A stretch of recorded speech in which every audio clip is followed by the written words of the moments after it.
चलो शुरू करते, चलो मैक बताओ। सहकारी संवाद मिथक अथवा यथार्थ। भारत एक कुछ विविधता वाला देश है जहाँ हर धर्म, जाति, रंग, भाषा इत्यादि के लोग साथ साथ रहते हैं।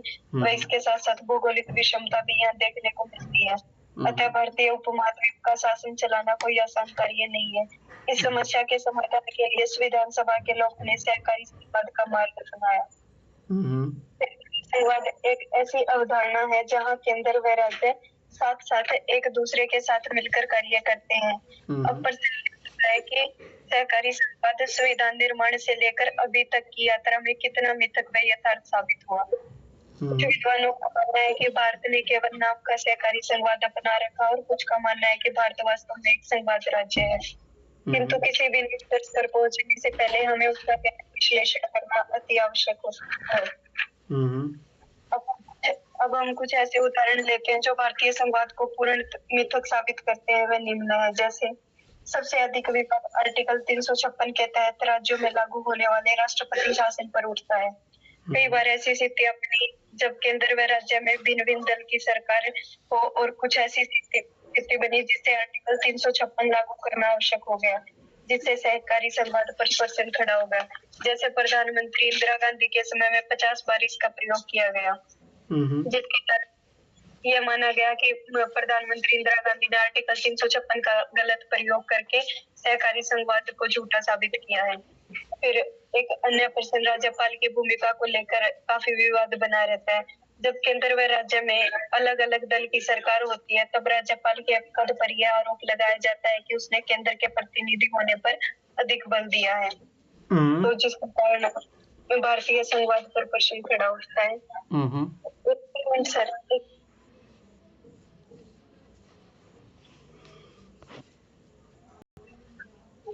क्या बोल रहे हैं? उठ के जाऊं। फिर सर अखिल भारतीय सेवाओं को लेकर भी राज्य केंद्र से रुष्ट रहते हैं कि उनका मानना है कि केवल हस्तांतरण को लेकर ही उनके पास अधिकार है। वह उस अधिकारी को गलत कर्तव्य करने पर उनके पद से नहीं हटा सकते, जिससे इसमें केंद्र को अधिक शक्तिशाली बनाने पर बल दिया गया है। ठीक है। इसके अतिरिक्त क्या सर? हाँ सही है, सही बताओ। इसके अतिरिक्त नदी जल विवाद भी केंद्र व राज्यों के बीच चिंता का मुख्य विषय रहा है, जो आज तक नहीं सुलझ पाया। जैसे कावेरी नदी विवाद, कृष्णा गोदावरी विवाद इत्यादि। गहरी नागरिकता समवर्ती विषयों पर केंद्र का अधिक बल देना, अवशिष्ट शक्तियों पर केंद्र के पास अधिक शक्ति होना हमेशा से सहकारी संवाद के ऊपर प्रश्न खड़ा करता है। लेकिन यदि हम सहकारी संवाद के यथार्थों के पक्ष की बात करें तो पाएंगे कि भारत में सहकारी संवाद की भावना प्रबल रूप से स्थापित है और समय के साथ ये अटूट होती जा रही है। क्योंकि स्वतंत्रता से लेकर अभी तक भारत ने अपनी जो यात्रा प्रारंभ की है उसमें इसका अटूट बना रहना ही सबसे बड़ी बात है। यदि हम गहन विश्लेषण करें तो हम पाते हैं कि राष्ट्रपति शासन व राज्यपाल की भूमिका का जब केंद्र सरकार ने गलत प्रयोग किया है तब सर्वोच्च न्यायालय ने इस विषय पर कार्रवाई की है। राज्य को हमेशा से योजना आयोग से जब परेशानी थी तो तब 2015 में उसके स्थान पर नीति आयोग जैसी संस्थाओं का निर्माण किया गया। भारत एक उच्च विविधता वाला देश है। यहाँ अमेरिका की तरह दोहरी नागरिकता अपनाना संभव नहीं है। भारत ने जहाँ से अपनी विकास यात्रा को प्रारंभ किया था वहाँ से यहाँ तक का सफर बिना अलगाववाद के पूर्ण करना आसान नहीं था। हमारा देश विविधताओं से परिपूर्ण देश है, इसलिए संविधान सभा के लोगों ने एकता स्थापित करने के लिए फेडरल की जगह यूनियन शब्द का प्रयोग किया है। अतः भारतीय संवाद पूर्णतः मिथक भी नहीं और पूर्णतः यथार्थ नहीं है। इस यात्रा में उसने अनेक मुश्किलों का सामना किया है और आगे इसको अटूट बनाने के लिए सर्वोच्च न्यायालय द्वारा और भारत सरकार द्वारा समय समय पर अनेक प्रयास किए जा रहे हैं। ठीक है। हाँ सर हो गया, इतना ही किया। इतना ही? डायमेंशन कौन देगा इसमें? मतलब जैसे सर ऐसे तो नंबर नहीं मिलेंगे ना। ठीक है शिवानी आप बताइए। शिवानी बताइए आप। सर मैंने तैयार नहीं किया। अरे तैयार क्या, तुम्हें पढ़ाना है क्या पॉलिटी? तो बोले मैं लक्ष्मीकांत इतनी बार पढ़ चुकी हूँ, तो इसमें क्या है? पॉलिटी का क्वेश्चन है तो सीधा। पर सर ऐसे में बहुत कुछ भी लिखना होता है, 12 पेज कैसे लिखना होता है? तो आपको जो आता है उतना बताइए। सर फिर वो अजीब लगेगा, मतलब एक तैयार किया हुआ अलग चलो ठीक होता है, है और तो अब मैं कोऑपरेटिव मन फेडरलिज्म क्या होता है छोड़ो, वो तो ये बताइए कोऑपरेटिव फेडरलिज्म क्या होता है? क्या कोऑपरेटिव फेडरलिज्म होता है मतलब वर्टिकल डिसोल्यूशन ऑफ पावर पर कोऑपरेटिवली, मतलब एक साथ मिल, मतलब थोड़े क्या विचारधारा मिलाकर काम करना, थोड़ा मतलब ठीक ठाक तरीके से, जैसे जीएसटी लागू हुआ।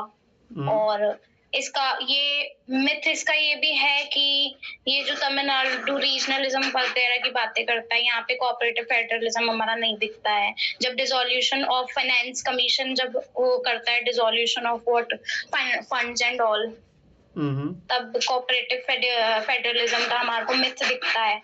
और रियलिटी हमारे को 365 में भी नहीं 370 जब वो हुआ था, क्या बोलते हैं उसको, रिपील हुआ था 370, तब भी हमने मिथ देखा था कोऑपरेटिव फेडरलिज्म का। रियलिटी हमारे को जीएसटी में देखने को मिलती है, जब हमने जीएसटी लाया था। काउंसिल में भी कितनी है स्टेट्स की, 2/3 है सर, 2/3 है स्टेट्स की। और कोऑपरेटिव फेडरलिज्म और किसमें देखने को मिलता है, और तो और इकोनॉमिक पॉलिसीज में। अच्छा, और तो नहीं पता। ठीक, और कौन कौन है यहाँ पे? भाग गए सब, भाग जाते हैं। वैशाली तुम कुछ बोलोगी कोऑपरेटिव फेडरलिज्म के बारे में? वैशाली, हेलो, क्या सर? आप उस टॉपिक के बारे में कुछ बोलोगे, इसके पहले टॉपिक के बारे में, सहकारी संघवाद मिथक है यथार्थ अथवा यथार्थ? सहकारी संघवाद, सहकारी का मतलब ये निजी और सरकारी में जो निजीकरण है सर। अरे नहीं, ये उसका वो नहीं है, मतलब संघवाद अलग है, केंद्र राज्य के मध्य जो होता है पावर को लेके, वो वाला है। किसको सर? केंद्र और राज्य के बीच में जो शक्तियों का जो होता है वो है सहकारी संघवाद, दोनों साथ में मिलकर विरोध करते हैं, वो वाला है। एक कॉम्पिटिटिव फेडरलिज्म होता है, कोऑपरेटिव फेडरलिज्म होता है।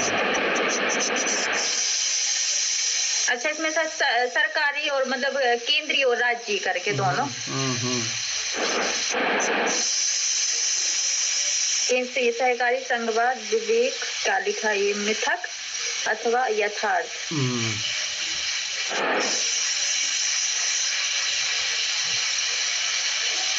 इसमें तो सर यही है कि शक्तियों का बंटवारा है सर, शक्तियों का, विषयों का बंटवारा है, जैसे सेना को लेकर है, स्वास्थ्य को लेकर है, उद्यमियों को लेकर है, दूरसंचार के संबंधित है।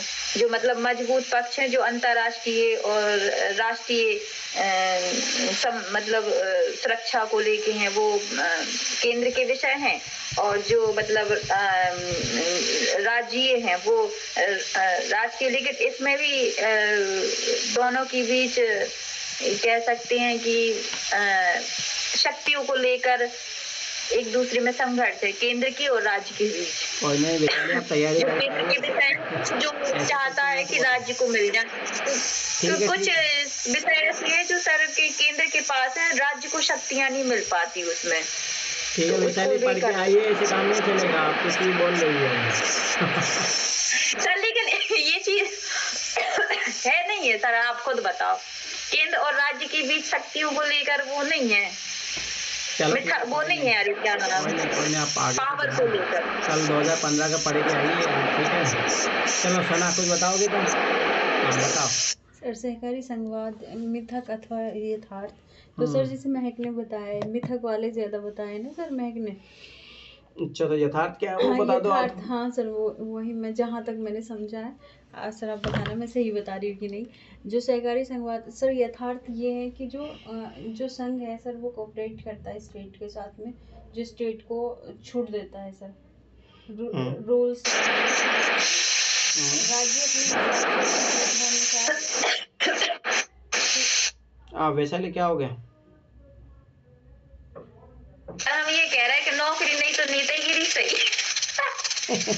नीता की में भी तो आदमी उठपटांग बोल सर एक बार मैं ऐसे, सॉरी सुनो फॉर इंटरप्टिंग, मैं सर ऐसे कह रही थी कि फेडरलिज्म के जो फीचर्स हैं वो लेकर उनके हिसाब से फिर एग्जांपल्स दे के समझा सकते हैं क्या? जैसे जो लक्ष्मीकांत में फीचर्स गिवन है फेडरलिज्म के, हाँ वही तो समझा ना और क्या। चलो है ना, ठीक फिर तुम लोग उनके तुक्का मारे, तुम लोग तैयारी करके आए हो, नहीं सब तुक्का मार। चलो ठीक है, सुनो इधर देखो। फेडरलिज्म, पहली बात क्या होता है, फेडरलिज्म इंडिया का फेडरलिज्म अलग है, अमेरिका का फेडरलिज्म अलग है, ठीक है।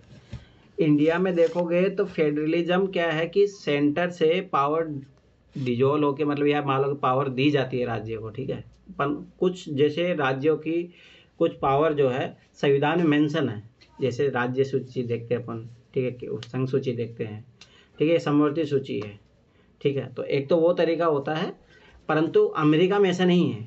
अमेरिका में इक्वल है, सेंटर और स्टेट इक्वल है, वहाँ ऐसा नहीं है, ठीक है। हाँ सर, वहाँ सिटीजनशिप भी डबल होती है। हाँ, तो पहली बात तो एक अलग, वहाँ का झंडा भी अलग होता है, सब कुछ सारी चीज़ें अलग होती है, नियम कानून कायदे सब अलग होते हैं, ठीक है।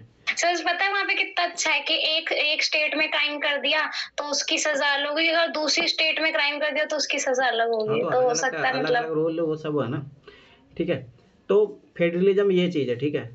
दूसरी बात, अब यहाँ पे सहकारी की बात आ रही है, तो सहकारी का मतलब होता है कि भाई मिलजुल के साथ में आगे बढ़ना, ठीक है। जैसे कोऑपरेटिव फार्मिंग में अपन देखते हैं, ठीक है। तो ये वर्ड वो है, कोऑपरेट करना, मतलब बोलते हैं ना यार कोऑपरेट करो, साथ में रहना तो कोऑपरेट करना ही पड़ेगा। तो फेडरलिज्म एक अलग चीज़ हो गई। तो आपको स्टार्टिंग में ऐसे में यही समझाना चाहिए कि फेडरलिज्म क्या है, ठीक है, कोऑपरेटिव क्या होता है, फिर कोऑपरेटिव फेडरलिज्म क्या होगा, ठीक है।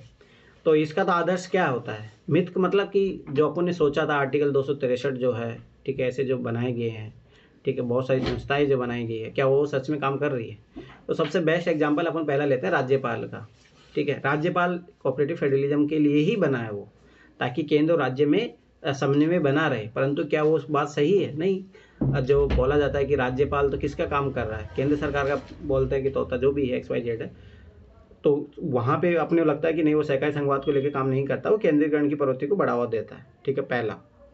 उसके बाद में आता है राष्ट्रपति शासन आ गया, ये भी कोऑपरेटिव फेडरलिज्म के खिलाफ है, ठीक है, जहाँ पे राष्ट्रपति अपन शासन लगा देते हैं आर्टिकल 356 के थ्रू, आर्टिकल 365 के थ्रू जो लगा देते हैं, वित्तीय आपातकाल लगा देते हैं, या ठीक है, या इमरजेंसी लगा देते हैं, राष्ट्रीय आपातकाल लगा देते हैं।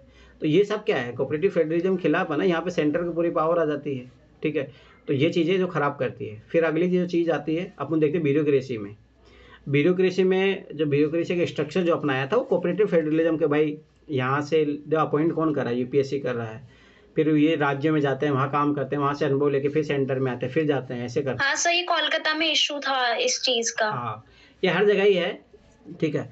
तो वो कोऑपरेटिव फेडरलिज्म के लिए लाया गया था, परंतु रियलिटी में क्या काम कर रहा है, वो सेंटर का ही काम कर रहा है, सेंटर के हितों का पूरा करने के लिए बहुत सारे रहते हैं। जैसे ममता बनर्जी वाला विवाद था, वो IPS को वहीं पे रोकना चाह रही थी, सेंटर उसको सेंटर में बुलाना चाह रहा था, तो इस सारी चीज़ें होती है, ठीक है। एक ये चीज़ हो गया।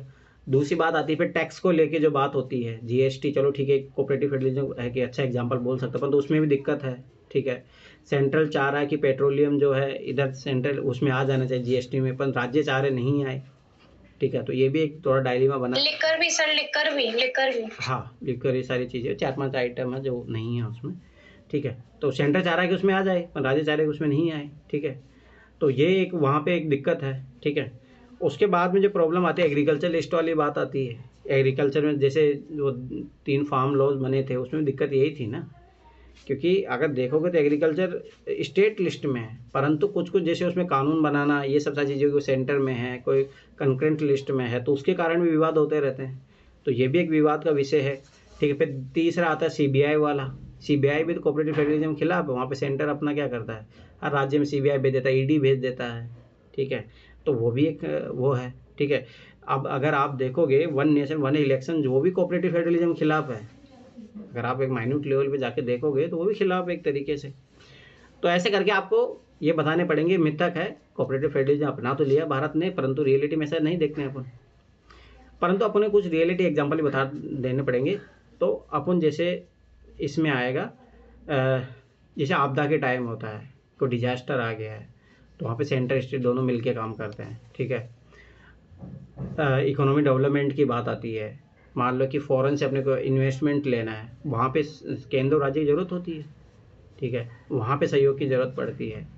तो वहाँ पे दिखता है कि हाँ केंद्र जो राज्य सहयोग है उसके कारण चीज़ें अच्छे से अचीव हो रही है। मान लो कि आयुष्मान जो हेल्थ स्कीम है तो ये सेंटर की तरफ से है, परंतु इम्प्लीमेंट कौन कर रहा है? राज्य कर रहा है। तो ऐसे कोर सेक्टर स्कीम है, ये सारी इम्प्लीमेंट करने में, ठीक है, तो बोल सकते हो कि वेलफेयर स्टेट का डेवलपमेंट करने में कोऑपरेटिव फेडरलिज्म वहाँ ज़रूरत दिखता भी है, अपन देखते भी हैं, चाहे एजुकेशन हो चाहे हर चीज़ों में, ठीक है, स्कीम में हो गया है, ठीक है। तो हेल्थ में भी देखते हैं अपन, जो गवर्नमेंट स्कीम चलाती है या और जो जैसे मनरेगा हो गई, ये सब स्कीम के थ्रू अपन देखते हैं। फिर याद करो कि आर्टिकल 263 के तहत जो बनी हुई है स्टेट काउंसिल जो बनी, क्या बना उसमें? शायद आर्टिकल 263 के तहत क्या बना? अरे राज्य परिषद आयोग करके ऐसे है, उसमें इसीलिए बनाया गया, उसको कोऑपरेटिव फेडरलिज्म को बढ़ावा देने के लिए। अंतरराष्ट्रीय राज्य परिषद नेशनल इंटीग्रेशन काउंसिल राज्य परिषद के संबंध में वो हाँ, है। तो अरे ऐसे ही करके पूरी राज्यों को लेके भी बनाई गई है, कोऑपरेटिव फेडरलिज्म के ही है, ठीक है। पर उसके भी कुछ अलग प्रॉब्लम है, वो एक अलग मामला है, ठीक है। उसके बाद में देखो ये तो हो ही गया है, पर आज जो अपन कोऑपरेटिव फेडरलिज्म से आगे बढ़ गए हैं अपन, आज है अपन कम्पिटिटिव फेडरलिज्म, जहाँ पे नीति आयोग जैसा देखने को मिलता है। पहले योजना आयोग आप बोल सकते हो कोऑपरेटिव फेडरलिज्म का एग्जाम्पल था, पर जो नीति आयोग है कम्पिटिटिव फेडरलिज्म है। इसमें क्या करते हैं, राज्यों से प्रतिस्पर्धा कराई जाती है। कैसे? कोई इंडेक्स जारी कर दिया, जैसे याद करो नीति आयोग की संस्था इंडेक्स ये सब जारी करती है, तो उसी इंडेक्स से क्या होता है कि वह कंपटीशन होता है, ठीक है। और एक और कोऑपरेटिव फेडरलिज्म का एग्जांपल आप दे सकते हो, जो वित्त आयोग फाइनेंस कमीशन होता है, इलेक्शन कमीशन जो होता है, ठीक है, ये कोऑपरेटिव फेडरलिज्म एग्जांपल। पर वो वन साइडेड जब काम करने लग जाते हैं तब वो थोड़ा नेगेटिव जाता है, नहीं तो रियलिटी में कोऑपरेटिव फेडरलिज्म का एग्जांपल है, ठीक है। तो नीति आयोग के जो इंडेक्सेज हो गए हैं, ये सब क्या करते हैं, ये जो है कैग भी सर, कैग भी कोऑपरेटिव फेडरलिज्म का है, CAG computer and auditor general of India, वो भी उसका ही काम करता है। तो ऐसे करके आपको कुछ एग्जाम्पल ऐसे भी देने पड़ेंगे, कुछ एग्जाम्पल, फिर इसके बाद में जो भी कमियां हैं उसको सुधारने के, कोऑपरेटिव फेडरलिज्म को बढ़ावा कैसे दे, तो उसके लेके भी आपको कुछ सजेशन देने पड़ेंगे लास्ट में, तब जाके आपके कंप्लीट ऐसे हो पाएगा, ठीक है। तो मैं फिर बता रहा हूँ, काम करके आएगा तभी फ़ायदा मिलेगा। चलो ठीक है। तो मैं बताइए, सेकंड, साइबर स्पेस और इंटरनेट दीर्घ अवधि में मानव सभ्यता के लिए वरदान अथवा अभिशाप, बताइए। वर्तमान युग भूमंडलीकरण और वैश्वीकरण का युग है, जहाँ विश्व का हर देश एक दूसरे से जुड़े हुए हैं, जिसका कहीं ना कहीं कारण इंटरनेट ही है। आज हम 7 समुद्र पार बैठे भी अपने किसी दोस्त से वीडियो कॉल पर बात कर सकते हैं, कहीं ना कहीं इंटरनेट की ही देन है। बदलते समय नई तकनीक, मशीनीकरण के युग में संपूर्ण दुनिया इंटरनेट के माध्यम से एक दूसरे से जुड़ चुकी है। किसी भी वस्तु के केवल एक पक्ष नहीं होते, यदि उसका सकारात्मक परिणाम है तो कहीं ना कहीं उसका नकारात्मक परिणाम भी होंगे। ठीक उसी तरह इंटरनेट के भी सकारात्मक व नकारात्मक दोनों परिणाम है जो निम्नलिखित है। सबसे पहले इंटरनेट ने मानव जीवन के साथ संपूर्ण विषयों में क्रांति ला दी।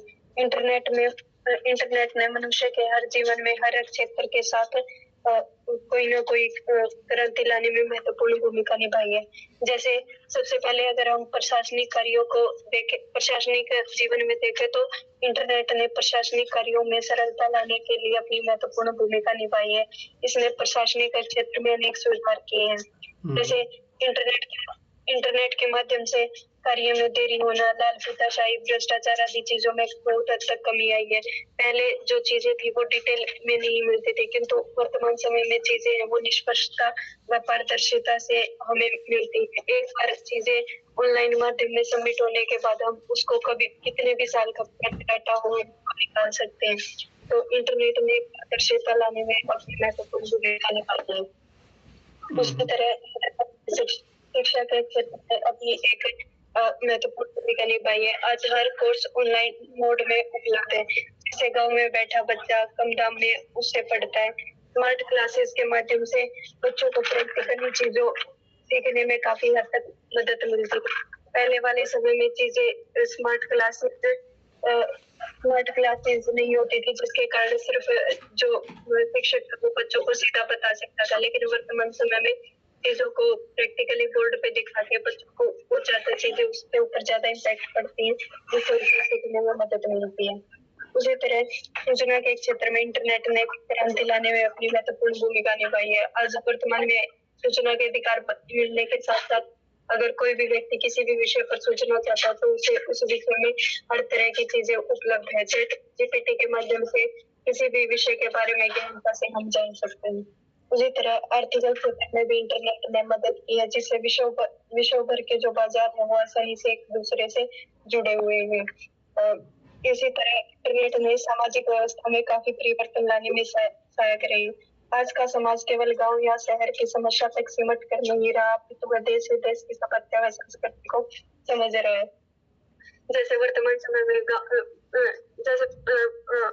गांव में कोई भी चीज होती थी तो उसको साइंटिफिकली तरीके से सोचने पर किसी प्रकार का बल नहीं दिया जाता था, किंतु इंटरनेट के माध्यम से आज चीजें सबके सामने रिप्रेजेंट की जाती है तो कहीं ना कहीं ये सोचने पर मजबूर कर रही है, जिससे सामाजिक व्यवस्था में लड़कियों को आगे निकालना या फिर महिलाओं की शक्ति को लेकर सुलझाना बाकी है, पर काफी हद तक पहले से काफी हद तक तेज आया है।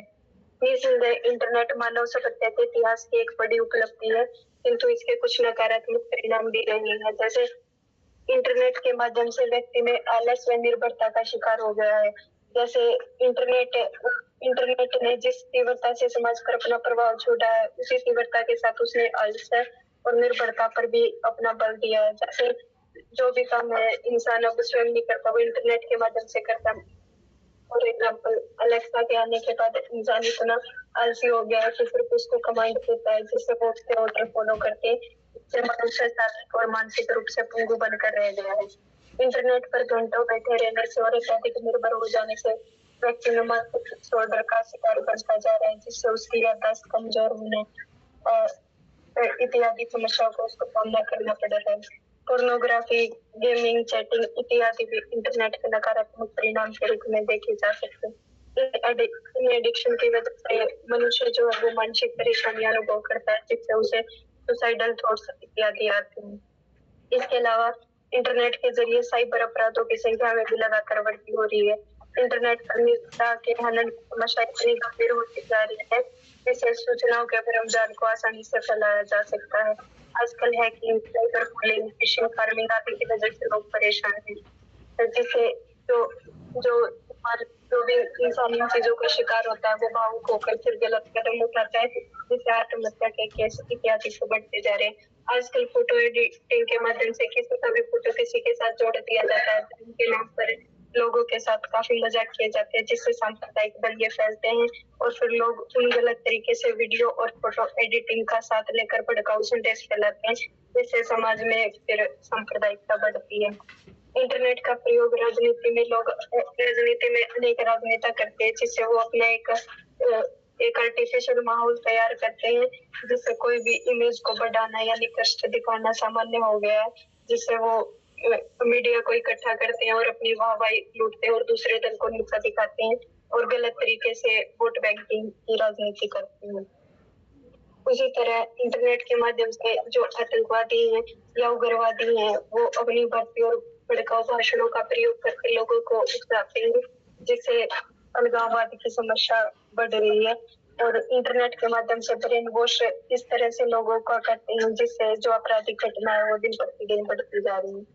इसके अलावा भारत में डिजिटल साक्षरता की कमी है, जिसकी वजह से साधारण लोग साइबर अपराधियों के चक्कर में आसानी से फंस जाते हैं और फिर उनको कई समस्याओं का सामना करना पड़ता है।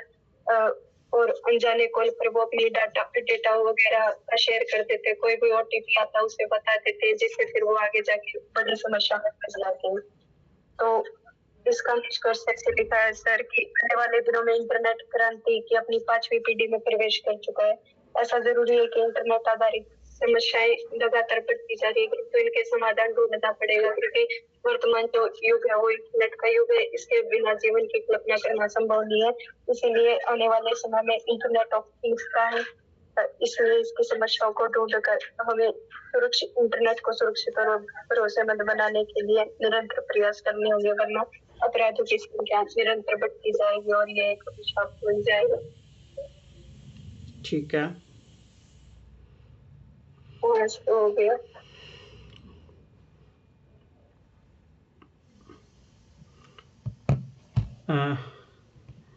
कौन कौन है यहाँ पे, सब भाग गए क्या? तो वैशाली आप कुछ बोलना चाहोगे साइबर स्पेस और इंटरनेट के बारे में?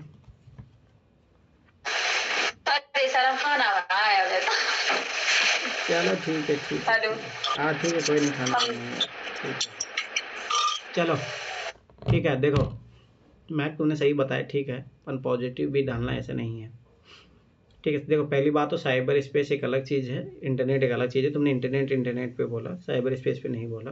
पहली बात तो एक ये चीज़ ध्यान देने आता है, ठीक है। तो देखो साइबर स्पेस में अभी जो विवाद है, जैसे अमेरिका ने बोला कि हम साइबर वार करेंगे, ठीक है। दूसरी बात, साइबर स्पेस में अगर आप देखोगे तो वहाँ तुमने बताया कि साइबर क्राइम बहुत ज़्यादा बढ़ रहे हैं, ठीक है।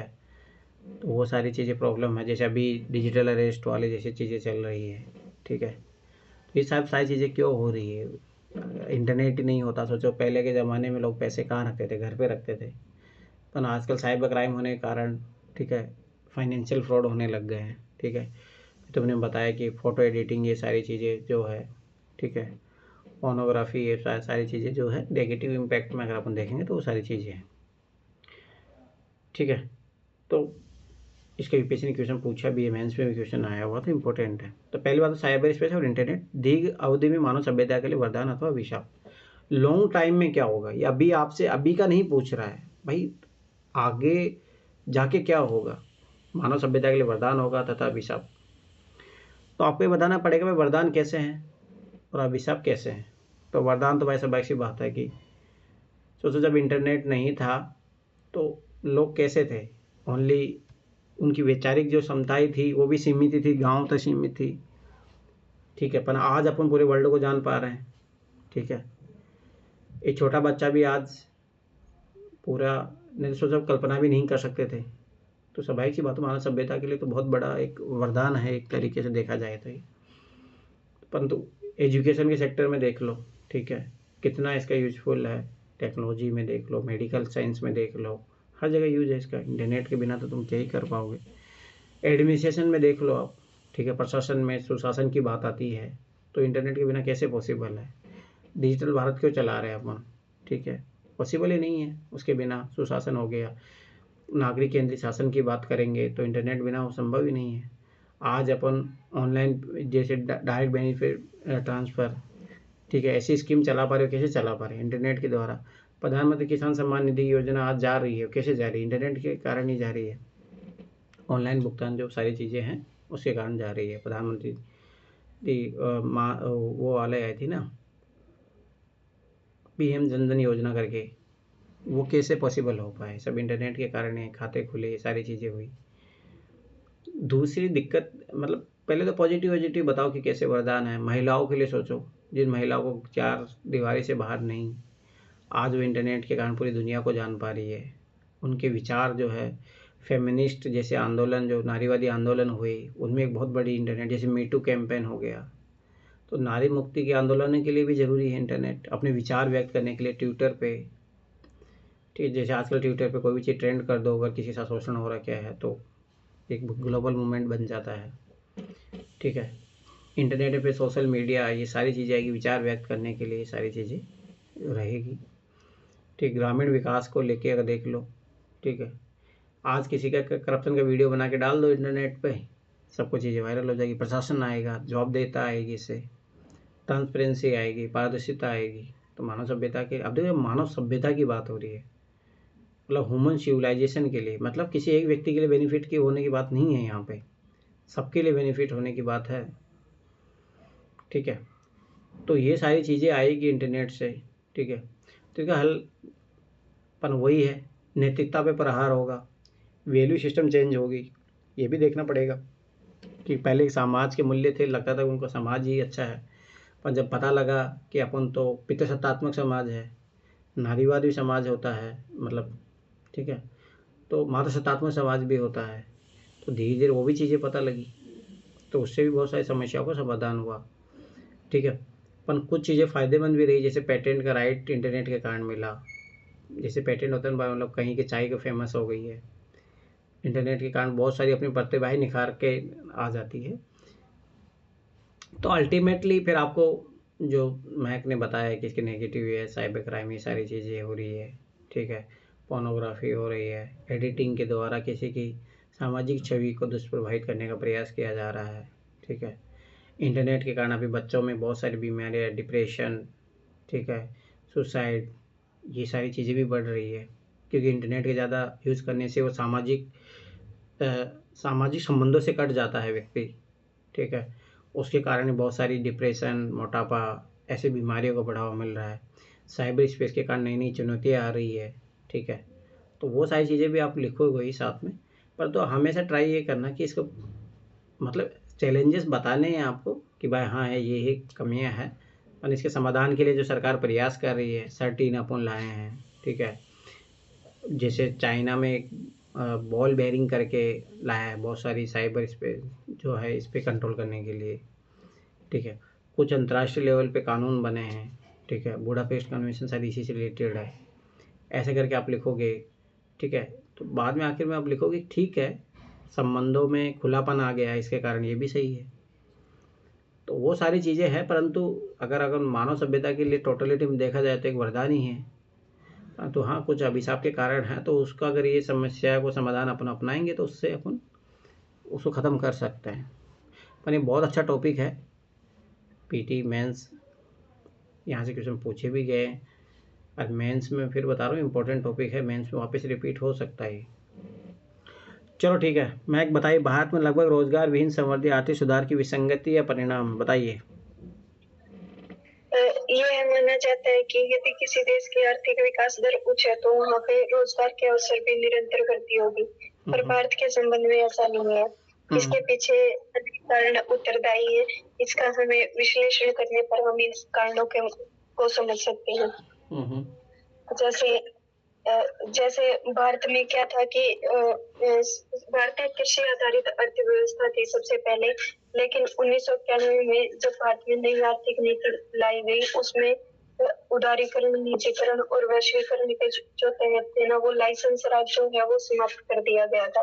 उसके बाद जो भारत में नई आर्थिक नीति ने भारत की जो अर्थव्यवस्था है उसे बाजार अवस्था में बदलना शुरू कर दिया, जिसके कारण तीनों क्षेत्रों पर उसका सबसे ज्यादा प्रभाव पड़ा। लेकिन सबसे अधिक प्रभाव था उसका वो जो तृतीय क्षेत्र पर यानी सेवा क्षेत्र पर पड़ा, जिसके कारण जो भारत का यानी भारत की जो अर्थव्यवस्था थी ना, वो सीधे कृषि से सेवा क्षेत्र की ओर ट्रांसफर हो गई। उसमें तृतीय क्षेत्र पर अधिक बल नहीं दिया गया, और तृतीय क्षेत्र में सेवा के बदलने जाने के कारण जो उच्च कौशल वाले लोग थे ना, उनको सबसे अधिक रोजगार प्रदान हुआ।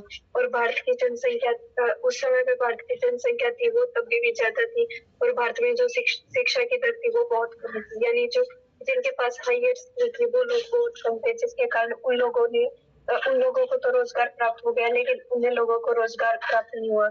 लेकिन उन लोगों ने जो अपना योगदान दिया उससे जीडीपी में निरंतर वृद्धि होती रही, और रोजगार है वो उसमें वृद्धि नहीं हुई, जिसके कारण भारत में जो है रोजगार विहीन समृद्धि माना जाता है। इस समस्या से निपटने इस समस्या के पीछे एक अन्य कारण ब्रिटिश कालीन आर्थिक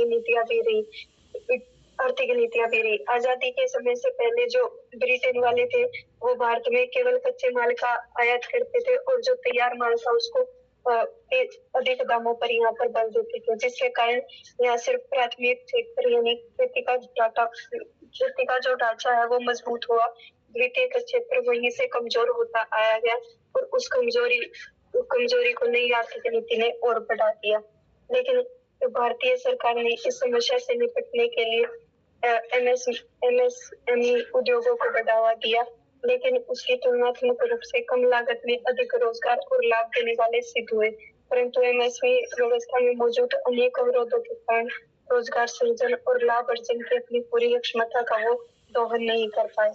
इस सब के साथ साथ भारत में जो आधारभूत ढांचा था उसका भी अभाव था। मजदूरी नियमों की जटिलता थी, फिर ऊपर से भ्रष्टाचार और विपरीत व्यापारिक नीतियों के कारण जो एमएसएमई उद्योग है वो भी अधिक से अधिक सफल नहीं हो पाए, जिसके कारण भारत में जो है जीडीपी की दर को निरंतर बढ़ती गई, किंतु रोजगार के अवसर भारत को अभी भी प्रदान हुए। वर्तमान में 2023 के आंकड़ों के अनुसार 85% सीमांत और कृषक किसान है।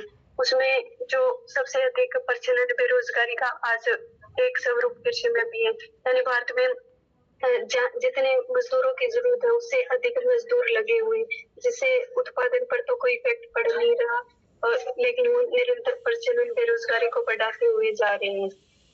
इस समस्या से निपटने के लिए भारत सरकार द्वारा अनेक योजनाएं लागू की गई हैं, जैसे make in India programme, skill India programme, manufacturing hub इत्यादि बनाना।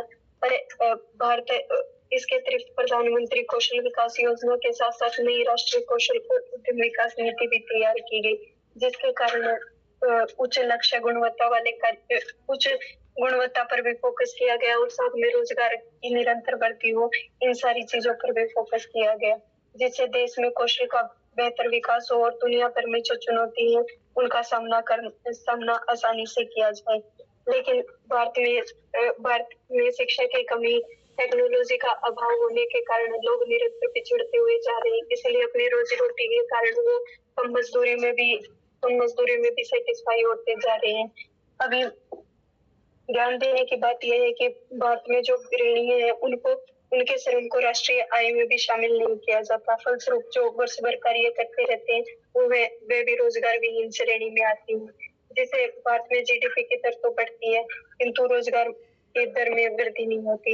इन सभी प्रयासों के बावजूद रोजगार विहीन समृद्धि की स्थिति पूरी तरह से समाप्त नहीं हो पाई। रोजगार भारत में अंतिम चुनौती बनकर रह गया है। इनके मूल कारण इनसे जन्मी परिस्थिति और वर्तमान आर्थिक परिदृश्य के कारण रोजगार विहीन समृद्धि को आर्थिक सुधारों की विसंगति या आर्थिक सुधारों का परिणाम कहना बिल्कुल गलत होगा, क्योंकि अर्थव्यवस्था के प्राथमिक, द्वितीयक और तृतीयक क्षेत्र तीनों में किसी भी एक क्षेत्र की अनदेखी नहीं कर सकते। अगर किसी भी एक क्षेत्र की अनदेखी होगी तो इसका सीधा इम्पैक्ट रोजगार पर पड़ेगा। दरअसल बढ़ती जनसंख्या ने पर्याप्त रोजगार उपलब्ध कराने के प्रयास को सफल नहीं होने दिया। साथ ही तकनीकी और नवाचारों ने सरकार के सामने चुनौतियों का मिला जुला खाका बनाया। पर यह कहना गलत नहीं होगा कि रोजगार विहीन समृद्धि दूरदर्शिता के अभाव या पूर्वानुमान की कमी या नीति निर्माण की विफलता है। इसके लिए अनेक कारक उत्तरदायी हैं। इसीलिए वर्तमान में सरकार को परिवार नियोजन, कृषि विकास, गाँव में रोजगार उन्मुख नियोजन, कच्चे माल, लाइसेंस और अन्य आधारभूत सुविधाओं पर फोकस करना चाहिए। शिक्षा प्रणाली को रोजगार परक बनाना चाहिए और विनिर्माण और सेवा क्षेत्रों में अधिक फोकस करना चाहिए, जिससे रोजगार को बढ़ाया जाए और साथ ही साथ समृद्धि में भी बढ़ती है। ठीक है, हाँ सर, बस इतना ही था। और कोई नहीं है ना? चलो ठीक है, सुनो। देखो, बात में लगभग रोजगार विहीन समृद्धि, आर्थिक सुधार की विसंगति या परिणाम। देखो हो क्या रहा है, जैसे मतलब जब 2008 की आर्थिक मंदी नहीं आई थी ना, उस दौर से पहले ऐसा हो रहा था कि भारत की जो ग्रोथ थी 10% चली गई थी, दो अंकों में चली गई थी। तो आर्थिक मंदी आई तो भारत में तो इतना प्रभाव नहीं पड़ा, परंतु फिर बाद में 11, 12, 13 में फिर वापस से आर्थिक मंदी आई थी। तो ठीक है, भारत में ग्रोथ तो हो रही थी, ग्रोथ रेट जो है वो 7-8% है, वो चल रही थी, परंतु रोजगार जो है उस उपलब्धता में नहीं थे। जैसे अभी अगर आप देखोगे 2020-21 में ऐसा हुआ था कि 19 में ही, 2019 के चुनावों से पहले की बात है, 45 सालों का रिकॉर्ड टूट गया था, इतनी वो थी बेरोजगारी। तो और ऐसा नहीं था भाई, इकोनॉमी तो अच्छे से ग्रोथ कर रही थी परंतु रोजगार है ही नहीं। तो ऐसे कौन से कारण रहे कि जिसके कारण ऐसी स्थिति बनी? आर्थिक सुधार की कहीं अपनी इकोनॉमी जो रिफॉर्म किए वो कहीं उसके तो परिणाम नहीं है कि उसके अपने गलत नीति अपना ली। तो अपन इस बात को अगर समझते हैं भाई 1947 के बाद में देश का कैसा हालात रहा। 1947 में देखोगे भारत में क्या था, एजुकेशन भी नहीं थी, ठीक है, हेल्थ सेक्टर भी चरमराया हुआ था। तो स्वाभाविक बात है रोजगार आएगा कहाँ से? एग्रीकल्चर सेक्टर में था, तो एग्रीकल्चर सेक्टर में कोई मॉडर्न टेक्नोलॉजी यूज़ नहीं कर रहे थे अपन। 1966 तक जाते जाते ये हो गया था कि भारत को आयात करना पड़ा अमेरिका से। तो उसमें ऐसा था कि सड़े गेहूँ भेज दिए थे। उसके बाद में फिर जो है हरित क्रांति को बढ़ावा दिया गया। तो ये तो चलो ठीक है, किसी भी एक विकसित देश में ऐसा होता है कि पहले एग्रीकल्चर सेक्टर ग्रोथ करता है, फिर मैन्युफैक्चर सेक्टर ग्रोथ करता है, फिर सर्विस सेक्टर आता है। अब समझो कि 1966 में सोचो कि हरित क्रांति अपन लाए, उसका धीरे पहली बात उसका प्रभाव कोई कमी से क्षेत्रों में पड़ा। फिर 1980 के दौर में हरित क्रांति 2 लाया गया ताकि जहाँ पे नहीं हुआ वहाँ पे इसको फैला दिया जाए। अब सोचो कि अपन एग्रीकल्चर सेक्टर का ही डेवलपमेंट कर रहे थे, उतनों में ही अपने को 1991 में एलपीजी रिफॉर्म करना पड़ा। ये सबसे बड़ी दुविधा रही यहाँ पे। इसके कारण क्या हुआ कि अपना मैन्युफैक्चर जो सेक्टर है वो ग्रोथ नहीं हो पाया, डायरेक्ट अपन सर्विस सेक्टर में आ गए। क्यों? एलपीजी रिफॉर्म में क्या हुआ, लिबरलाइजेशन हुआ, प्राइवेटाइजेशन हो गया, ग्लोबलाइजेशन हो गया, ठीक है। तो मैन्युफैक्चर सेक्टर चीज़ें बन के आने लगी भारत में, ठीक है। और यहाँ पे प्रोडक्शन का हो नहीं रहा था, तो मैन्युफैक्चर सेक्टर यहाँ पे ग्रोथ किया नहीं। तो ये बोला जा सकता है कि इकोनॉमी रिफॉर्म में उस टाइम वो ज़रूरत बन गई थी, करना ही पड़ता, बैलेंस ऑफ पेमेंट खतरे में था, बहुत सारी चीज़ें थी खतरे में थी, करना ही पड़ा। पर उसके कारण क्या हुआ कि अपना मैन्युफैक्चर सेक्टर जो है वो उसका ग्रोथ नहीं हुआ। अब इंडिया में अगर देखो 1991 के उस दौर में भी क्या था, एजुकेशन 60% की समथिंग था, जिसमें वुमेन और भी कम थी, 20% कम मान के चलो, ठीक है। अब वो क्या हो रहा है कि उसमें सर्विस सेक्टर में कमी लोगों, तुम्हें पता सर्विस सेक्टर में जॉब मिलेगा ज़्यादा पढ़े लिखे लोगों को। दूसरी बात, सर्विस सेक्टर में टेक्नोलॉजी का ज़्यादा यूज होता है, ज़्यादा लोगों को रोज़गार नहीं दे पाता वो। और भारत के पास भाई पढ़े लिखे लोग कम थे, ठीक है, तो उनको रोज़गार देने की क्षमता मैन्युफैक्चर सेक्टर में थी। तो इसके लिए फिर 2005 में स्पेशल इकोनॉमी जोन चलाया गया। भाई एक बार जो भारत के उद्योग मंत्री तो चाइना गए थे, तो चाइना जाके देखा तो वहाँ पे स्पेशल इकोनॉमी जोन उन्होंने बना के रखा था, मैन्युफैक्चर सेक्टर का हब बन गया था चाइना। तो उन्होंने सीखा कि हमारे यहाँ पे भी होना चाहिए। तो पर यही है कि यहाँ पे करप्शन हुआ, ठीक है। तो ये जो विसंगतियाँ है, करप्शन हो गया है, ठीक है, लाल फीताशाही हो गई है, क्रोनिक कैपिटलिज्म हुआ, ठीक है, भाई भतीजावाद हुआ। इसके कारण जो पीएसयू है वो मतलब घाटे में चलने लग गई। तो इसके कारण जो है जॉबलेस ग्रोथ हुई है। अपनी ग्रोथ तो हो रही है, सर्विस सेक्टर के कारण ग्रोथ हो रही है, आज प्रोडक्शन बहुत हो रहा है। अब बाहर से कोई कंपनी आएगी तो प्रोडक्शन तो कर रही है, परंतु आजकल मैन्युफैक्चर सेक्टर जो है उसमें जैसे टेक्नोलॉजी की ज़्यादा यूज कर रही है, उसके कारण दिक्कत है। दूसरी बात, एग्रीकल्चर सेक्टर में आज भी अगर देखोगे तो लगभग 50% लोग लगे हुए हैं एग्रीकल्चर सेक्टर में। तो इन लोग जो है एग्रीकल्चर सेक्टर में लगे हुए हैं, तो एग्रीकल्चर सेक्टर का जीडीपी भी कम है, तो इसका नेशनल जो है भाई वहाँ पे बोलते हैं डिसगाइड अनएम्प्लॉयमेंट है वहाँ पे, ठीक है, छिपी हुई बेरोजगारी है वहाँ पे। लग तो रहे हैं 10 लोग काम कर रहे हैं, परंतु रियलिटी में एक व्यक्ति का काम है वहाँ पे। तो ये भी एक बहुत बड़ा कारण रहा। दूसरी बात, भारत में जो एजुकेशन जो मिली वो डिग्रीधारी के लिए थी ओनली, और आज भी देखो तो वही हाल है। स्केलेबल एजुकेशन नहीं दिया गया ताकि कोई स्किल सीखे, ताकि वो खुद का कुछ धंधा करे। दूसरी बात, भारत में जो पॉलिसी रही है, गवर्नमेंट पॉलिसी हमेशा क्या रही है, लेबर को बचाने वाली रही है। तो उसके कारण क्या, उद्यमिता का विकास नहीं हुआ। उसके कारण उद्यमिता विकास नहीं होगा तो स्वाभाविक सी बात है, तुम क्या रहोगे, मजदूरी बने रह जाओगे, नए रोजगार के सेक्टर नहीं खुलेंगे।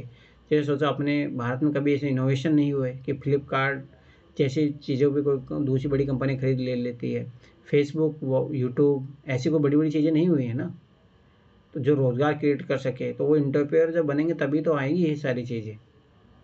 तो ये भी एक बहुत बड़ा कारण रहा कि एलपीजी रिफॉर्म सही टाइम पे नहीं आया। अपने एग्रीकल्चर सेक्टर से डायरेक्ट सर्विस सेक्टर में मूव ऑन कर गए, ठीक है। एजुकेशन सेक्टर यहाँ पे एक अच्छा हालात नहीं है, डिग्रीधारी रहे, स्किलेबल एजुकेशन नहीं है, ठीक है। दूसरी बात, अपने को इंडस्ट्री बेस्ड एजुकेशन की कमी है, ठीक है। तो ये सारी चीज़ें पे दूसरे सबसे बड़ी कमी ये है कि महिलाओं को अपन पढ़ाया लिखाया नहीं। अब स्वाभाविक सी बात है, वो भी तो एक तरीके से, अब जब महिला को क्यों पढ़ाया जाता है, ओनली शादियों के लिए पढ़ाया जाता है, इसलिए उसको होम साइंस जैसे सब्जेक्ट दिला के, तो वो भी तो काउंट तो बेरोजगारी में काउंट होंगे ना, पर उनको पढ़ाया नहीं जा रहा उस रोजगार के लिए। तो ये सारे है। तो इसमें आप ये लिखोगे आर्थिक सुधार ही नहीं है, इसमें और सारी चीज़ें सामाजिक भी आएगी। जैसे बहुत सारे ऐसे सेक्टर है जिसमें मतलब कि आज भी एग्रीकल्चर लोग छोड़ के नहीं जाना चाहते, ठीक है। या मान लो मैन्युफैक्चर सेक्टर में रिस्क नहीं लेना चाह रहे, एंटरप्रेन्योर नहीं बनना चाह रहे, तो सामाजिक भी सारी चीज़ें रहती है। ये सादा जीवन से विचार, ऐसी भी विचारधारा जो रहती है रिस्क लेने से रोकती है व्यक्ति को, सामाजिक भी रहेगी। दूसरी बात, टेक्निकल, भारत में टेक्निक जो है आज भी नहीं है तकनीकी, जिससे अपन मैन्युफैक्चर सेक्टर को ग्रोथ कर सके, जैसे आज ही अपन पढ़ रहे थे एनसीईआरटी में, तो ये चीज़ें भी नहीं रही। तो ऐसे करके फिर गवर्नेंस वाला लिखोगे, लाल फीताशाही, क्रोनिक कैपिटलिज्म, ठीक है, भाई भतीजावाद, ये सारी चीज़ें इसके कारण भी दिक्कत हुई। इसके कारण पीएसयू सेक्टर जो रोज़गार दे रहे थे इतने लोगों को, वो घाटे में चलने लगे, ठीक है। राजनीतिकरण होने लगा, संस्थाओं को राजनीतिकरण होने लगा, पीएसयू का राजनीतिकरण होने लगा, केंद्र राज्य संबंधों में दिक्कतें आने लगी, इमरजेंसी जैसी सिचुएशन आई, ठीक है। उसके बाद में भारत में युद्धों को झेलना पड़ा, भारत पाकिस्तान से हमेशा युद्ध झेलना पड़ता है। तो ऐसे करके आप सब सेक्टर लिखोगे, ऐसा नहीं कि ओनली इकोनॉमी बाई रिफॉर्म इसके कारण ही विसंगति, इसका परिणाम नहीं है, और अन्य कारण भी है जो इसके लिए जिम्मेदार है। तो अब इसके लिए वह समाधान क्या होगा? तो सबसे पहले बात वह क्वालिटी एजुकेशन प्रोवाइड किया जाए, इंडस्ट्री बेस्ड एजुकेशन प्रोवाइड किया जाए, स्केलेबल एजुकेशन प्रोवाइड किया जाए। ठीक है, जैसे इसका मैं 2-3 उपाय बता सकता हूँ कैसे रोजगार आएगा। तो सबसे पहला काम है करो मैन्युफैक्चर सेक्टर को ग्रोथ करो। मैन्युफैक्चर सेक्टर ग्रोथ करने के लिए क्या करोगे? पॉलिसी अच्छी बनाओ, FDI लाओ इसमें। ठीक है, दूसरी बात ये है कि कुछ कुछ प्रमोशन देना पड़ेगा सरकार को। ठीक है, टैक्स हॉलीडे रखा था पर वो चीज़ें काम नहीं कर पाए। ठीक है, कोई नहीं। एग्रीकल्चर सेक्टर में टेक्नोलॉजी लाओ, तो ऑटोमेटिक वहाँ से लोग निकलेंगे तो ऑटोमेटिक इधर उधर भागेंगे, तो मैन्युफैक्चर सेक्टर में जाएंगे। ठीक है, लोन वाली जो सिस्टम है, क्रेडिट देने वाली सिस्टम है, वो अच्छे से करना पड़ेगा। जैसे किसान क्रेडिट कार्ड बनाया वैसे अपने को MSME सेक्टर को ग्रोथ करना पड़ेगा। MSME सेक्टर ही है जो जिसको पहले इसकी डेफिनेशन गलत थी, इसके कारण लोग छोटे ही बने रहे। अभी 2020 में इसको चेंज किया गया, तो MSME डेफिनेशन को बड़ा करने से अब वो ज़्यादा लोगों को रोजगार दे पाएंगे। उसके बाद में इंडिया में क्या, देखो इंडिया में जो है पॉपुलेशन बहुत ज़्यादा है, तो इसको डेमोग्राफिक डिविडेंड के रूप में देखना चाहिए। इसके लिए क्या करना पड़ेगा? अपने लोगों को, जैसे यूरोप हो गया, अमेरिका हो गया, जापान हो गया, इन देशों में क्या है कि ह्यूमन की कमी है, ह्यूमन लेबर की कमी है। वहाँ पे जाके देखो ना, वहाँ पे पेट्रोल भी खुद से बनना पड़ता है, तो वहाँ पे अपन इन लोगों को मूव ऑन करवा सकते हैं। ठीक है, अफ्रीका जैसा पूरा महाद्वीप है, वहाँ पे आज भी एजुकेशन नहीं है, तो यहाँ से भारत के टीचर भेजे जा सकते हैं वहाँ पे, भारत के डॉक्टर भेजे जा सकते हैं वहाँ पे। ठीक है, IT सेक्टर की सर्विस दिए जा सकती है वहाँ पे। ठीक है, मैन्युफैक्चर सेक्टर जैसे मान लो कि अपन ने जेनेरिक दवाइयाँ बनाई है, ऐसे कुछ और सेक्टर में जैसे GI tag, one nation one product या वन डिस्ट्रिक्ट वन प्रोडक्ट, ऐसी स्कीम चलाकर भारत के पास जो स्किल है उसको, जैसे उस्ताद करके योजना चलाई थी सरकार ने। ठीक है, पर्यटन को बढ़ावा देना चाहिए, पर्यटन को, उससे अपन एक रोजगार का क्षेत्र क्रिएट कर सकते हैं। ठीक है, उसके अलावा जैसे ओला उबेर वाले जैसे कॉन्सेप्ट है, इनसे भी, फ्लिपकार्ट, ये सारी चीज़ें हो गई, सर्विस सेक्टर की इकोनॉमी को और बढ़ावा दे सकते हैं अपन। तो ऐसा करके फिर सारे सब चीज़ों को रखना है, उसके बाद में बताना है। चलो ठीक है, मैं आखिरी बताए, डिजिटल अर्थव्यवस्था एक समताकारी आर्थिक असमता का स्रोत है। as पर इसके मैं थोड़े डायमेंशन नहीं सोच पाई, मतलब समझ में आया ये मुझे। पर इसके स्टार्टिंग सर एक स्टोरी से की है कि सुखिया एक नाम का व्यक्ति है जो शहर में रहता था, तो वो काम करता है, वो अपनी फैमिली वालों को पैसे भेजना चाहता है, तो वो परेशान, बैंक में लंबी लाइन में लगना पड़ेगा, जिससे उसका जो पूरा दिन है वो भी खराब हो जाएगा, और फिर एक दिन उसकी जो मजदूरी है वो कट जाएगी। फिर तो उसने अपने दोस्त को ये बात बताई, तो उसके दोस्त के बेटे ने उसको भीम ऐप के बारे में बताया कि मैं ऐसे ऐसे तुम्हारा जो पैसा है वो ऑनलाइन ट्रांसफर कर दूंगा, जिससे आपका दिन भी खराब नहीं होगा और आपका काम हो जाएगा। तो इस स्टोरी से स्टार्ट किया है कि वो फिर बोलता है कि मुझे तो पता ही नहीं था ये कितना आसान है, फायदेमंद है, इससे पहले उनको श्रम, समय और धन का नुकसान हो रहा था, वहीं अभी इसके प्रयोग के बाद जीवन है जो थोड़ा सा आसान हो गया। तो यदि डिजिटल अर्थव्यवस्था के मायने की बात करें तो ये एक ऐसी अर्थव्यवस्था होती है जिसमें इंटरनेट के माध्यम से कोई भी कार्य संपन्न किया जा सकता है। इसे डिजिटल इकोनॉमी या वेब इकोनॉमी या इंटरनेट इकोनॉमी के नाम से भी जाना जाता है। इसमें सबसे अधिक जो प्रभाव है वो अर्थव्यवस्था पर डाला है। अर्थव्यवस्था के डिजिटलीकरण में इसने न केवल अर्थव्यवस्था को एक उपकरण के तौर पर बना दिया है, बल्कि इसके साथ साथ जो समावेशी विकास है उस पर भी इसने बल दिया है। इसके अनुसार जो डिजिटल अर्थव्यवस्था है उसके अंतर्गत जो धन है वो बैंकिंग व्यवस्था की निगरानी में ज्यादा रहेगा, जिससे पारदर्शिता बढ़ेगी। पहले क्या होता था, अगर कोई भी इंसान अगर वो अपने दूर करके कमाई करता है तो उसको छुपाना उसके लिए आसान हो जाता था, यानी अपना वो काला धन आसानी से छुपा लेता था। किंतु वर्तमान में जो अर्थव्यवस्था के डिजिटल होने के बाद जो काला धन, भ्रष्टाचार, धन शोधन या घूसखोरी है, इस पर लगाम लगेगा। डिजिटल अर्थव्यवस्था आतंकियों व नक्सलियों को भी न जाने फंडिंग देने से रोकने में सहायता बनाएगी, और वर्तमान में जो सरकार के द्वारा कानून व्यवस्था बनाई जा रही है उसके द्वारा भी इन कार्यों में ईमानदारी पूर्वक करने में इन कार्यों जिससे डिजिटल अर्थव्यवस्था की गुणवत्ता बढ़ाने में काफी मदद किया है। इसने शिक्षा, स्वास्थ्य और सामाजिक न्याय पर भी अधिक बल दिया है। डिजिटल अर्थव्यवस्था ने शिक्षा के क्षेत्र में क्रांति ला दी है। जिससे कोई भी कोर्स ऑनलाइन मोड में उपलब्ध है, जिससे शिक्षा में आसानी से उपलब्ध हो सकता है। फिर इसका एक सबसे अधिक प्रभाव कृषि के क्षेत्र पे भी पड़ा है। जैसे पहले जो किसान होता था वो मौसम के पूर्वानुमान नहीं लगा सकता था कि बारिश होगी या नहीं होगी। इसके अकॉर्डिंग वो हमेशा दबदब में रहता था कि उसे फसल लगानी चाहिए या नहीं लगानी चाहिए, किस टाइम पे लगानी चाहिए। किंतु आज मौसम का पूर्वानुमान से सीधा इतने सटीक बैठते हैं कि किसानों को इससे काफी मदद मिली है। और इसने जो ऑनलाइन माध्यम है, इसने किसानों को बीज, उर्वरक, कीटनाशक आदि तक जो किसानों की पहुंच है उसको आसान बना दिया। और डिजिटल होने के बाद जो किसान है वो किसी भी उर्वरक को कंपेरिजन कर सकता है, कौन सा उसके लिए बेस्ट है। वर्तमान में जो और यूरिया है उस पे नीम की ग्रीन कोटिंग की गई है। ये कहीं ना कहीं डिजिटलीकरण का ही प्रमाण है, जिसने उसके फसल के उत्पादन को तो बढ़ाया ही है, साथ के साथ उसके जो उत्पादन है उसमें भी वृद्धि हुई है। लेकिन अर्थव्यवस्था के डिजिटलाइजेशन में सबसे अधिक प्रभाव है वो अमीर और गरीब के जीवन पर डाला है। यानी इससे जो व्यक्ति है वो और अमीर होता जा रहा है और गरीब को इसका प्रयोग करना नहीं आ रहा, जिससे वह इन सुविधाओं से वंचित होकर अपने जो इनकम है उसको बढ़ा नहीं पा रहा है। यानी इसका जो फायदा है वो 10% लोगों को ही मिल पा रहा है, 90% लोग आज भी इससे वंचित है। दूसरा, अर्थव्यवस्था के डिजिटलाइजेशन से ये दावा किया जाता है कि भ्रष्टाचार और काले धन की समाप्ति होगी, किंतु ऐसा नहीं है। अधिकांश लोग जो अपना जो काला धन है वो विदेशों में कहीं ना कहीं अर्जित कर देते हैं या फिर किसी और के नाम से संपत्ति लेकर के अपने धन को वहां पे लगा देते हैं, जिससे मतलब डिजिटलाइजेशन बढ़ने के साथ साथ लोग अपने इस मतलब काले धन को आसानी से छुपा रहे हैं। तो इसके नकारात्मक परिणाम ये देखे जा सकते हैं। और इसका एक नकारात्मक परिणाम ये है, मान लो कोई भी आपका आइडेंटिटी है या वो खो जाता है तो इसका दुरुपयोग करना आसान हो जाता है। यदि आपका यूपीआई पिन अगर किसी को पता चल जाता है तो वो आसानी से आपके अकाउंट से पैसे निकाल सकता है। तो इसका सबसे बड़ा प्रभाव ये भी है। यानी इसके ये डिजिटल अर्थव्यवस्था, ये भविष्य की अर्थव्यवस्था तो बन कर रहेगी, इसमें कोई संदेह नहीं है। लेकिन इसने वैश्विक अर्थव्यवस्था की मांग व जरूरतों के साथ साथ डिजिटल अर्थव्यवस्था के मार्ग में आने वाली कठिनाइयों को दूर किया जाना आवश्यक है, क्योंकि वर्तमान में सब कुछ जो भुगतान है वो ऑनलाइन माध्यम, भी माध्यम, यूपीआई इत्यादि के द्वारा किया जाएगा। अगर इसकी समस्याओं को कम नहीं किया गया तो लोगों के जीवन में समस्याएं बढ़ती रहेंगी।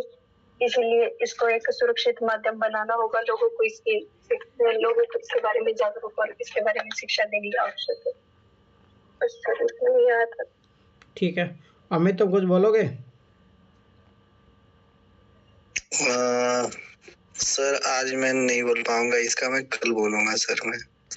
ठीक है, कल 2015 काम करके आना। चलो ठीक है। डिजिटल अर्थव्यवस्था एक समताकारी आर्थिक असमता का स्रोत है। अब देखो, उस टाइम जब जिस टाइम ये क्वेश्चन पूछा गया था 2016 में, अगर आज देखोगे तो बहुत अंतर आ चुका है। जैसे मुझे अच्छे तरीके से याद है कि कॉलेज टाइम में मतलब बहुत कम लोग थे जो ये यूज कर पाते थे। डिजिटल पेमेंट वाला सिस्टम जो था, ऑनलाइन खाते बहुत कम लोगों के पास थे, ठीक है। ऑनलाइन बैंकिंग जो यूज कर पाते थे, ठीक है, तो बहुत कम थे। ई कॉमर्स वाली चीज़ें भी बहुत कम चलती थी। परंतु अगर आज वही 2024 में अगर आओगे तो बहुत कुछ बदल गया है। तो अगर उस टाइम के कॉन्टेक्स्ट में देखें तो भाई एक स्वाभाविक सी बात है कि आर्थिक असमता का ही प्रतीक है ये, क्योंकि ये एलिट क्लास का बन गया था डिजिटल अर्थव्यवस्था। मतलब उस टाइम हर कोई यूज ही नहीं कर पा रहा था। परंतु अभी प्रेजेंट कॉन्टेक्स्ट में देखेंगे, नहीं, आज रेडी वाले भी देखो ऑनलाइन पेमेंट कर रहे हैं यूज, ठीक है। परंतु अगर फिर भी देखोगे तो digital economy only digital payment से संबंधित नहीं है। इसमें और आएगा कॉमर्स, ई कॉमर्स की जो बात करते हैं कि कितने लोग ई कॉमर्स का यूज कर पा रहे हैं, ठीक है, बहुत कम लोग होते हैं, ठीक है। फिर आओ फ्लिपकार्ट जैसी सेवाओं कौन यूज़ कर पा रहा है, जोमेटो हो गया, फ्लिपकार्ट हो गया, कितने लोग, बहुत कम लोग यूज कर पाते हैं, ठीक है। ओला उबेर वाला जो है, ठीक है, एक तरीके से देखोगे वो भी इसके पीछे डिजिटल इकोनॉमी ही है जो उसके पीछे काम कर रही है। परंतु यही है कि इसमें आपको ये बताना पड़ेगा कि ठीक है, हो सकता है कि अभी आर्थिक असमता का स्रोत हो ये, परंतु आगे जाके ये बहुत सारी चीज़ें, करप्शन को ख़त्म करने में काम आएगा, ठीक है। जिसे राजीव गांधी वाला कोट कर सकते हो कि भाई यहाँ से 1 रुपये भेजा जाता है परंतु 15 पैसे ही लोगों के हाथों में पहुँच पाते हैं, 85% नहीं पहुँच पाते हैं। परंतु प्रधानमंत्री जनधन योजना चली है, डायरेक्ट बेनिफिट ट्रांसफ़र स्कीम जैसे चली, वो कैसे संभव हो पाए? डिजिटल इकोनॉमी से तो संभव हो पाया ना। तो उसके कारण करप्शन ख़त्म होता है, ठीक है। डायरेक्ट लोगों के हाथों में जो भी सरकार की कल्याणकारी योजनाएं हैं वो पहुंच पाती है, ठीक है। प्रशासन की जो है विवेकशीलता उस पर कम होती है, नहीं तो वही बोलते हैं जैसे पेंशन के लिए चक्कर काटते रहो, ठीक है। आजकल डायरेक्ट खातों में चली जाती है, मनरेगा का जो पेमेंट है वो चले जाता है, ठीक है। तो ये सारी चीज़ें तो आएगी डिजिटल पेमेंट वाला, पर डिजिटल इकोनॉमी वाली जो बात है, ई कॉमर्स की अपन बात करें, ठीक है, ऑनलाइन बैंकिंग की अपन बात करें, तो इसमें लोग आज भी पिछड़े हुए हैं। क्यों?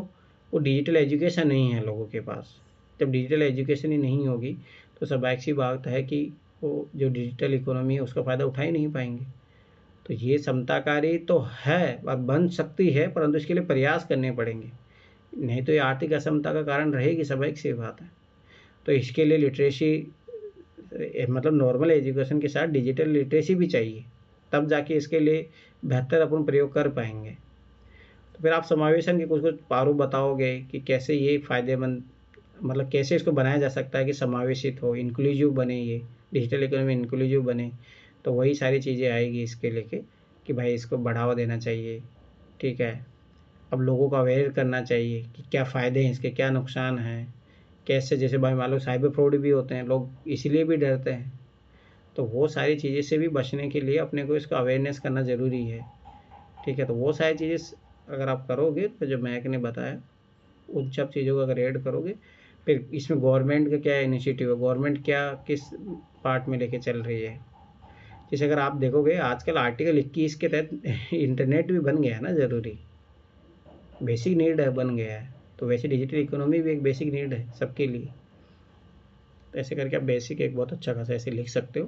पर मैं फिर बता रहा हूँ, ये देखो पहले, अब देखो 2016 का ऐसे है ना ये, अब इसमें देखोगे तो फिलोसफिकल ऐसे बहुत कम है, डायरेक्ट जो जीएस में है।